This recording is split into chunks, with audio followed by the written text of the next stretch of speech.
El espíritu de opresión. Capítulo 5 completo. Toma 35 minutos leerlo. Empecemos la lectura. El espíritu de opresión. No se puede mantener hundido a un hombre si uno no permanece hundido junto a él. Boone T. Washington. Despierten. Despierten, esclavos. Son las 4:30, hora de levantarse. Tú tienes el privilegio de ayudar a tus sucios amigos a levantar el pilar del faraón, así que levanta tu inmunda carcasa y ve a ver al capataz, o te ayudaré con el látigo. Ha de haber sido así la vida en Egipto, mientras Israel vivía en la esclavitud. La única forma de que los capataces hicieran trabajar a los esclavos era mediante el uso del látigo.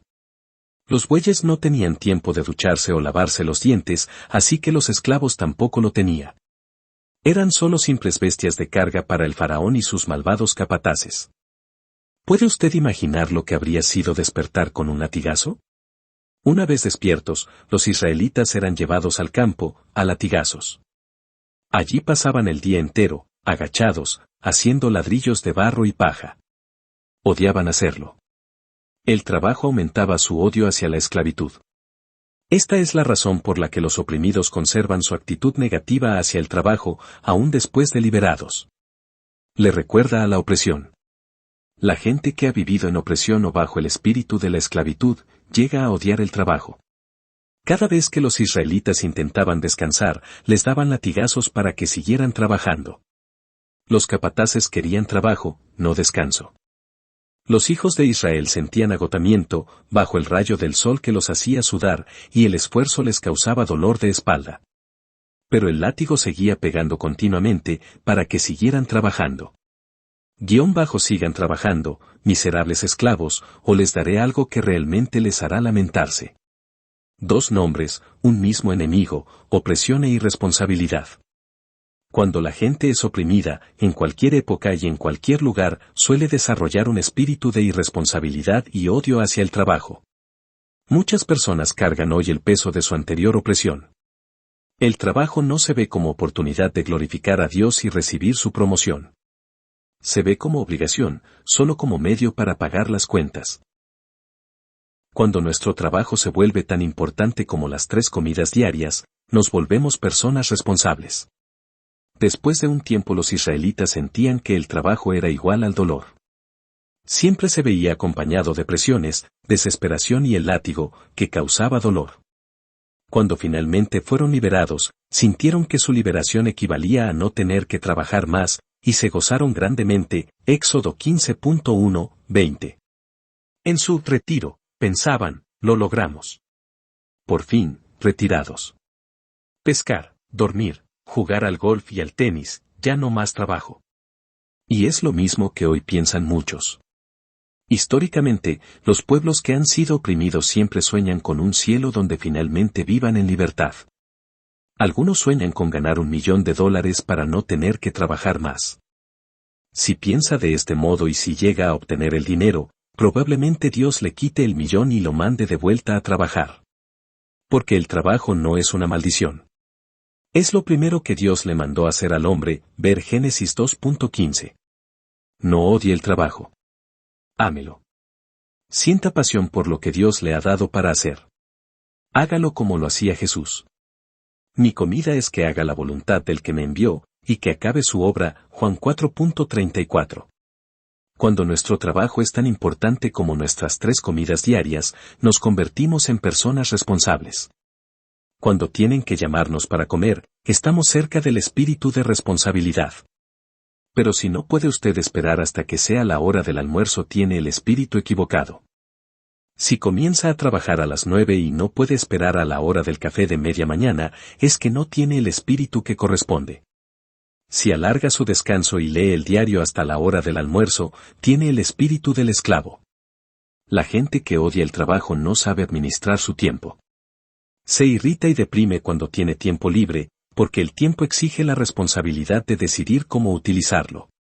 Les gusta cuando otros les dicen qué hacer, porque tienen mentalidad de esclavos.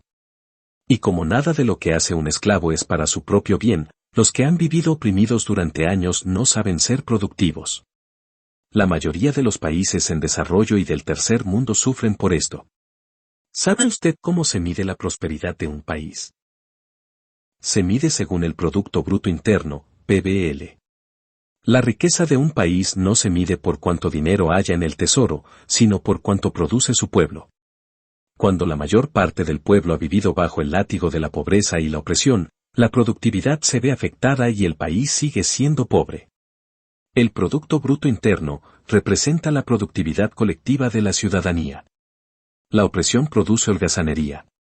La holgazanería es otro de los efectos de la opresión. La gente que ha vivido oprimida sufre de holgazanería, porque para ellos el trabajo equivale a sufrimiento y dolor. Si uno ha vivido obligado a realizar una tarea durante toda su vida, como sucedió con Israel, al ser liberado de esta obligación esa persona dejará de hacer lo que antes se veía obligado a cumplirla. Los israelitas hacían su trabajo 24 horas al día, porque los obligaban. Es posible que las tareas necesarias y constructivas como la limpieza de la casa, la jardinería y la higiene personal, se vuelvan odiosas si se hacen como trabajo forzado. Y aun cuando a esta persona ya no se le obligue a hacer esta tarea, seguirá siendo una actividad que intente evitar. Este tipo de holgazanería es producto de la opresión. La gente no quiere ser holgazana, pero se vuelve holgazana a causa de haber sido cosa administrada y no agente administrador. Pierden la energía y el entusiasmo a causa de la opresión que les impidió ser productivos por propia voluntad.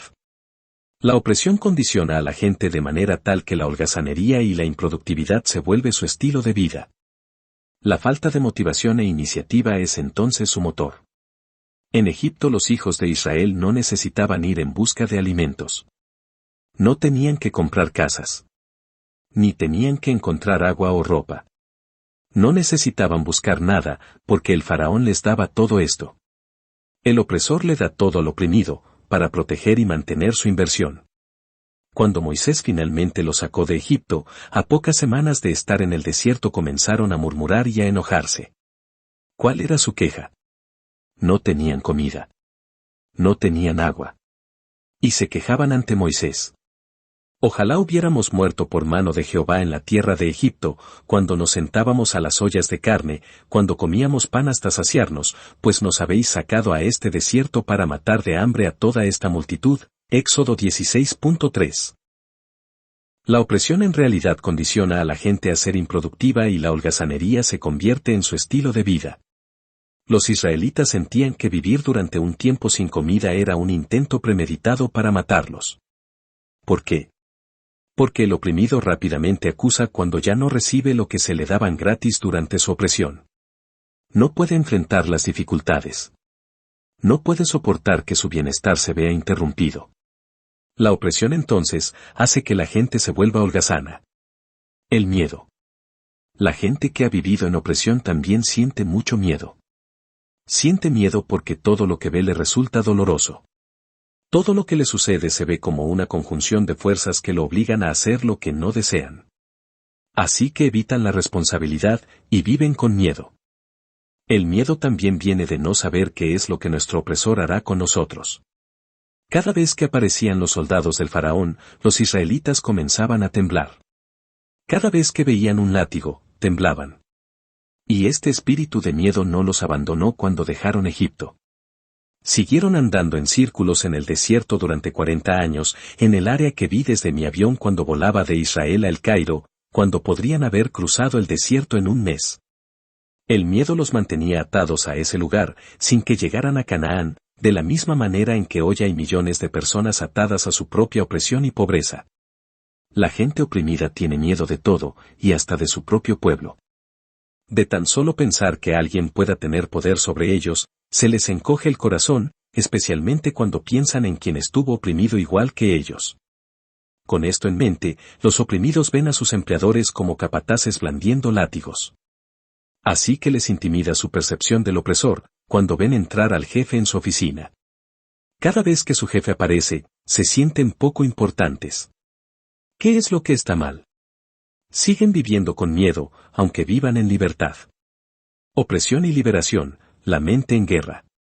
Lo mismo sucede espiritualmente después de que se liberan del pecado. Ven a alguien con quien solían andar o drogarse y sienten miedo porque piensan que podrían caer en la debilidad de volver a estar con esta gente. A veces se resisten a los nuevos líderes de la iglesia y no quieren realizar tareas de voluntariado. Es por esto que Pablo le escribió a Timoteo. Porque no nos ha dado Dios espíritu de cobardía, sino de poder, de amor y de dominio propio, segunda de Timoteo 1.7. Dios no le ha dado al creyente espíritu de miedo, sino de fe. Una vez que nos sometemos a la tarea redentora de Dios en Cristo Jesús, necesitamos aceptar que anteriormente vivíamos en opresión. Como la liberación no implica libertad, debemos también embarcarnos en la aventura de aprender a caminar en la responsabilidad que en verdad nos haga libres. Como veremos en los capítulos que siguen, el desierto es el lugar donde nos preparamos para la libertad, aunque hay muchos que mueren allí sin llegar a ser libres. Este espíritu de opresión en el ambiente de la iglesia es fatal, porque impide que la gente haga aquello para lo que Dios los creó. Temen salir al nuevo territorio, el territorio que les traerá la libertad. Y a menos que la revelación le haga cambiar de idea, el nuevo creyente, cuando se ve libertado del pecado, seguirá haciendo lo mismo que hacía antes, porque el pecado lo ha condicionado. Este es el poder de la opresión. El hombre que es liberado teme ser productivo porque tiene miedo de pasar las barreras que lo limitaban durante su opresión. Baja autoestima. La baja autoestima es otro de los efectos de vivir en opresión. Si alguien ha vivido oprimido comienza a pensar que no puede salir del pozo, porque allí está su lugar. Si se le invita a salir, dará una cantidad de razones por las que no puede hacerlo, porque no le corresponde. El desierto es el lugar donde nos preparamos para la libertad, pero muchos mueren allí, sin llegar a ser libres. He observado este sentimiento de baja autoestima en muchas personas de mi país, de las Bahamas y de muchas otras naciones. La gente puede vivir oprimida por la ley, por un régimen político o por sus padres. Luego, cuando logran cierto grado de liberación, aún deben luchar con su espíritu de baja autoestima. Si uno los invita a un lugar bello, suelen responder: está bien, no hace falta que me invites. Si uno les compra algo lindo, dicen que no hacía falta. Intentarán devolverlo. Y si uno logra que lo reciban, se disculpan por haberlo aceptado. Si la persona oprimida va a un palacio donde le sirven caviar, no lo comerá. Estará demasiado ocupada observando los tenedores de oro y los lujosos manteles. No cree que pueda comer algo tan rico, porque no cree merecerlo. El hombre libre y confiado en sí mismo quizá utilice su mejor porcelana todos los días. Pero el oprimido que nunca tuvo nada, no lo hará.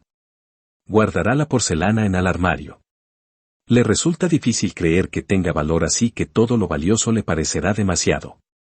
Lo desafío a sacar los platos del juego de porcelana y a utilizarlos todos los días. ¿Por qué? Porque lo merece, nada más. Hace unos años le dije a mi esposa que nuestros hijos utilizaran todo. ¿Por qué? Porque no quería que los niños vieran los platos de porcelana creyendo que eran demasiado valiosos como para que los usaran. Ese es el pensamiento del oprimido. El rey no pone su copa de oro en el armario para utilizar una de plástico. Dice: soy un rey. Merezco la copa de oro. Esto puede parecer un asunto menor, pero no lo es, porque quizá no se sienta usted del todo libre hasta haber utilizado su mejor vajilla. Quizá no se sienta libre hasta haber puesto la ensalada en la fuente de cristal, para que sus hijos usen los cubiertos de plata, todos los días. Hágalo, use su mejor juego de porcelana. No está reservado para que lo use el príncipe de Francia. Úselo usted. Usted es el príncipe. ¿Hay habitaciones en su casa que no se utilizan? ¿Para quién las reserva? Camine sobre la alfombra. Siéntese en esas sillas. Gástelas, y Dios le proveerá otras. No se endeuda causando presión a su familia, pero si el Señor lo bendice, aprecie las bendiciones y disfrute de los beneficios. El opresor nunca permitirá que los oprimidos se igualen con él, porque esto minimiza su superioridad, la misma que utilizó para oprimir a otros. Debe reducirlos a menos de lo que son para justificar su opresión. Por ello los oprimidos no se estiman a sí mismos, porque no creen merecer nada bueno. La baja autoestima los persigue porque el opresor les hizo pensar que eran pequeños e insignificantes. Pobre imagen de sí mismo. Este también es uno de los frutos de la opresión. Hay personas a quienes se les ha dicho durante toda su vida que no valen nada, que jamás llegarán a nada. Y, por supuesto, llegan a creerlo. Y una vez que lo creen comienzan los problemas porque hace falta una generación entera para borrar este espíritu de la pobre imagen de sí mismos, a menos que haya intervención divina. Es importante recordar que todos los seres humanos hemos sido creados a imagen y semejanza de Dios, y que por ello somos del mismo valor. Nadie puede hacernos humanos. Todos nacimos humanos. Así que nadie tiene derecho a asignarnos un valor o a desvalorizarnos. El valor humano no depende de lo que otros piensen de nosotros. Es inherente a lo que somos, a causa de la creación de Dios. El valor del anillo de oro que llevo en el dedo no se ve determinado por lo que usted piense de él. Quizá diga usted que el anillo es estúpido, o que no vale nada, pero seguirá siendo de oro. Quizá diga usted que es de plástico, pero sigue siendo de oro. Quizá diga usted que es feo, pero sigue siendo de oro. Lo que usted piense no tiene nada que ver con lo que en realidad es. Son los derechos humanos, y no los derechos civiles, los que hacen libres a las personas. Los derechos civiles pueden hacer que yo siga llevando el anillo, aunque el valor de la cosa siga en disputa. No confunda los derechos civiles con los humanos. En los Estados Unidos Martin Luther King, Jr., fue un liberador, pero la libertad para la que él abrió el derecho legal, todavía no es del todo entendida. Mi país se independizó de la corona británica en 1973, y recién hace poco hemos comenzado a entender la libertad nacional que nos permite pensar y trabajar como nación libre. Al principio hubo desfiles y algarabía, como sucedió con Miriam y los israelitas del otro lado del Mar Rojo.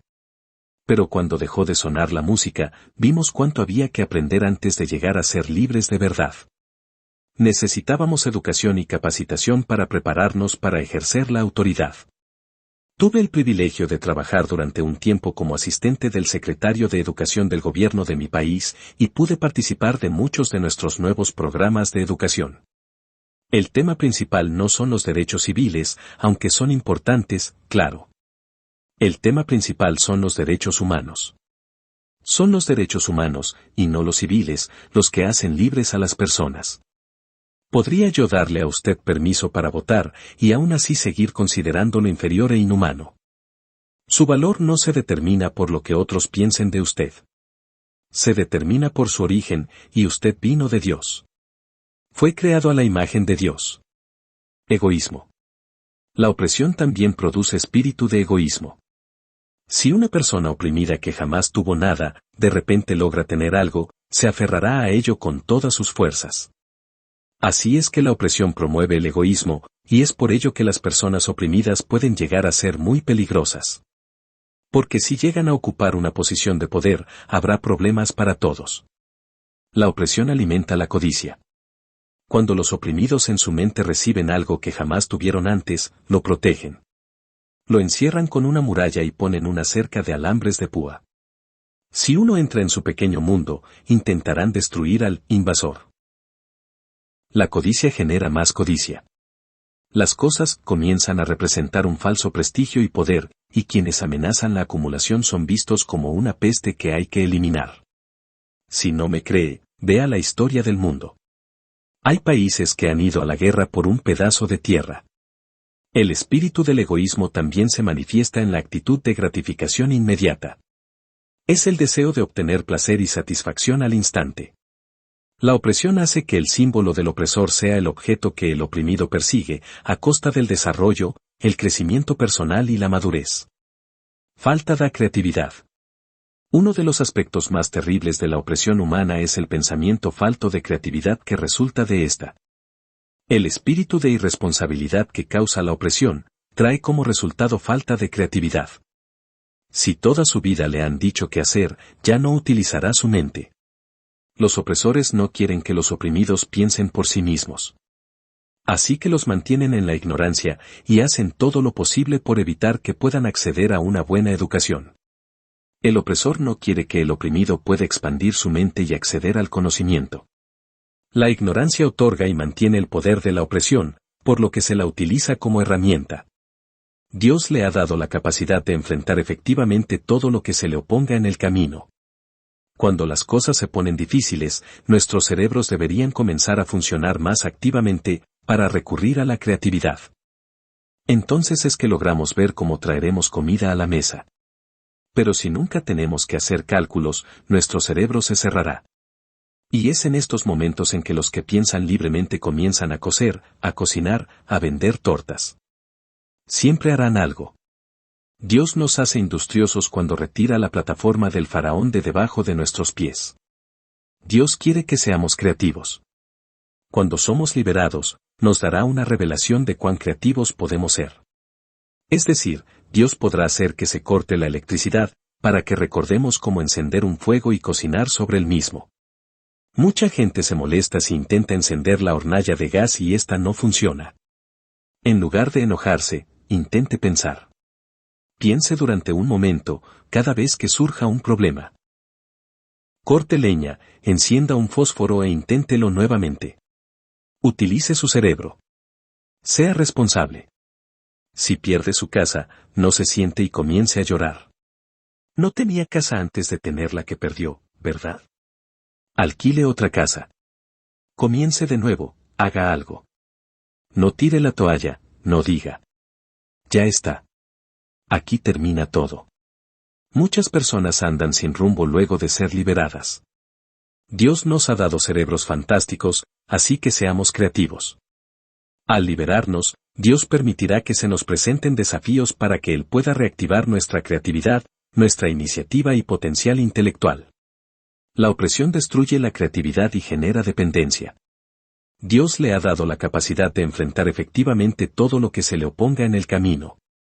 Por eso, Pablo escribe: Pero fiel es Dios, que no os dejará ser tentados más de lo que podéis resistir, sino que dará también juntamente con la tentación la salida, para que podáis soportar. 1 Corintios 10.13.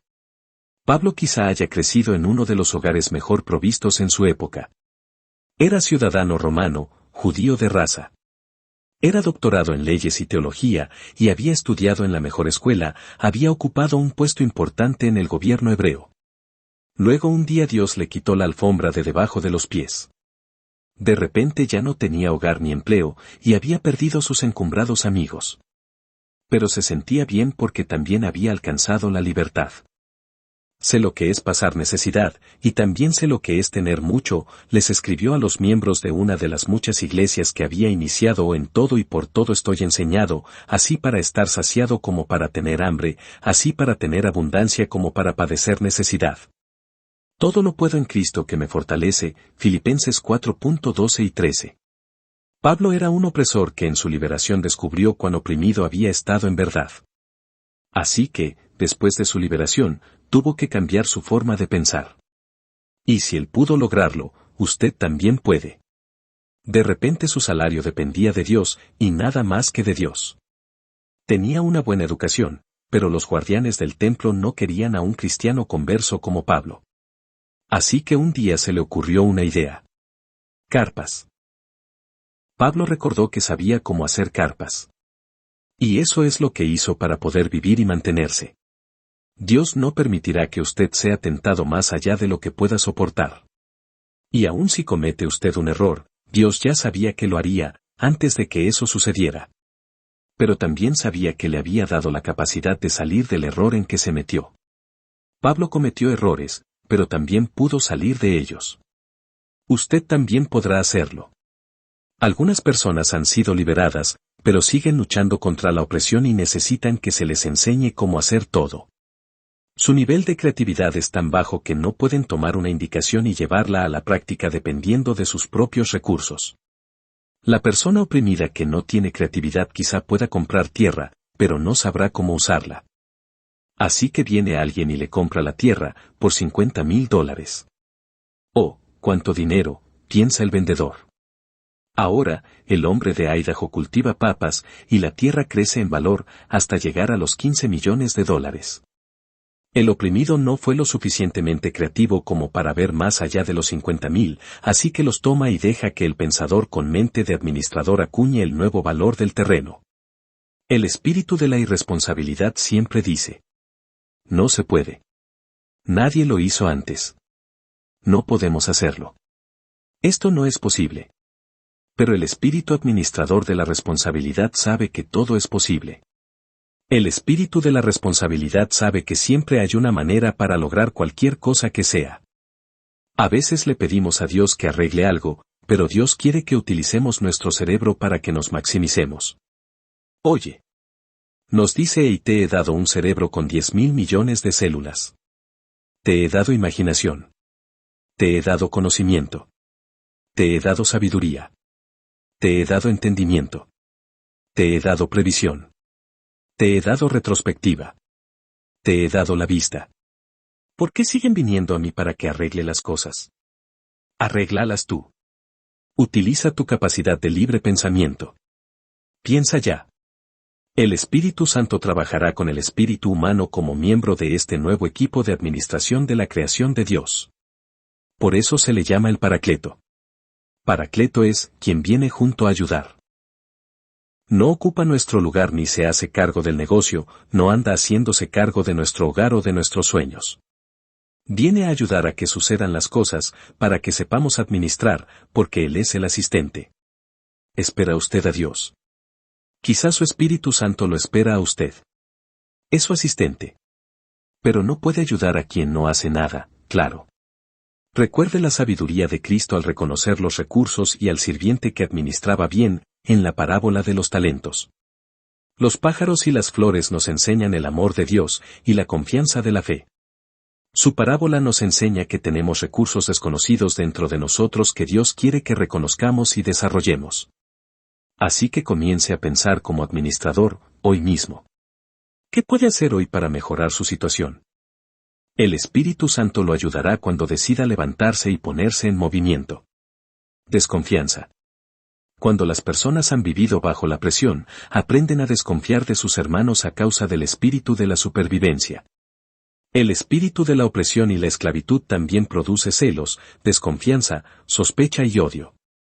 Cuando uno vive oprimido, lo único que quiere es sobrevivir ese día. Utilizará a quien sea para poder sobrevivir con un poco más de comodidad. Es por eso que quienes han vivido oprimidos suelen pelear entre sí. No hay confianza mutua, especialmente si uno de ellos comienza a avanzar. Temen un nuevo juego de poder, así que se unen para derrocar el éxito de cualquiera de sus hermanos. Falta de iniciativa. A causa de los efectos restrictivos e inhibitorios de la opresión, la tendencia de esta condición, por supuesto, elimina la iniciativa. Es esta iniciativa la que le haría hacer cosas por sí mismo. La gente que ha vivido en opresión durante mucho tiempo casi no tiene impulso personal. Se les dice cuándo levantarse, cuándo salir, cuándo picar piedras, cuándo descansar, cuándo comer y beber, y cuándo detenerse. Luego se les dice que pueden ir al baño e ir a dormir. Y luego, se les dice, hora de levantarse. Es hora de fabricar más ladrillos para el faraón. El espíritu de opresión y la esclavitud también produce celos, desconfianza, sospecha y odio. Cuando el oprimido obtiene su liberación sigue queriendo que alguien le diga qué hacer. Cuando Dios dice, ocupaos en vuestra salvación, Filipenses 2:12, entran en pánico y se quejan, Jesús, yo creí que tú lo harías por mí. Si un individuo que sigue sufriendo a causa del espíritu de opresión no recibe la oportunidad de desarrollar su potencial luego de su liberación, se convertirá en un parásito que espera que otros se responsabilicen por su vida. Jesús nos guía y nos dice cómo hacer las cosas. Pero nos da la responsabilidad de hacer lo nuestro. Así que si no oramos, si no leemos su palabra, si no permanecemos juntos, si no seguimos las instrucciones de Dios, leyendo buenos libros y escuchando buena música para edificamos, estaremos a la deriva. La opresión que instaló el egoísmo, el miedo, la holgazanería, la mala imagen y el odio por el trabajo, ha arruinado muchas vidas. Pero la buena noticia es que la irresponsabilidad puede revertirse. Dios quiere mejorar la capacidad del responsable y darle nueva capacidad a quien no tiene ninguna. Quiere convertir al mal administrador en bueno, y hacer que todos sus hijos sean adultos responsables. Necesitamos actuar según nuestra fe. Cuando nos acercamos a Cristo debemos resistirnos al pensamiento opresor de nuestro pasado, y decidir quitarnos de encima la holgazanería. Debemos decidir levantarnos más temprano para poder leer esos libros que siempre postergamos o para poder salir a correr. Debemos decidir que nuestra mente y nuestro cuerpo vuelvan a estar en forma. Siempre podemos decidir levantarnos más temprano, orar un rato más, fortalecer nuestra relación con Dios. Cuando lo hacemos, el Espíritu Santo nos ayudará.